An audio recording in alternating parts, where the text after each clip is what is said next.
संघर्ष हमारे जीवन में मजबूती प्रदान करता है। अगर हम शॉर्टकट अपनाकर सफल हो गए तो ज्यादा समय तक सफल नहीं रह पाएंगे। आज की हमारी कहानी भी ऐसा ही कुछ दर्शाती है।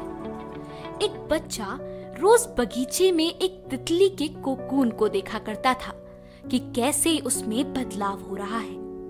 एक दिन उसने नोटिस किया कि इस कोकून में एक छोटा सा छेद हो गया है और छोटी सी तितली उस छेद से बाहर निकलने की कोशिश कर रही है, पर वो बाहर नहीं निकल पा रही।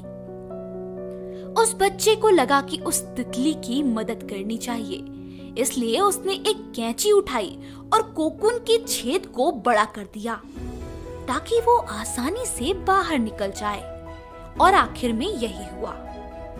तितली बिना किसी संघर्ष के आसानी से बाहर निकल गई, पर उसका शरीर कमजोर था और पंख सिकुड़े हुए।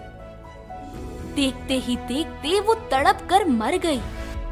उस बच्चे को कुछ समझ नहीं आया। उसने अपने दादाजी को पूरा वाकया बताया।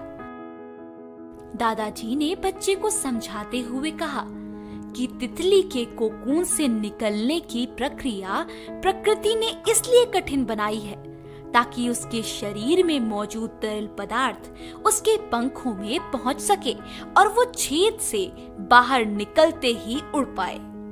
पर तुमने उसकी मदद करके उसके संघर्ष को कम कर दिया, जिस कारण उस तितली के पंख कमजोर रह गए और वो मर गई। बच्चे को ये सुनकर बड़ा ही पछतावा हुआ और उसे संघर्ष का महत्व समझ आया।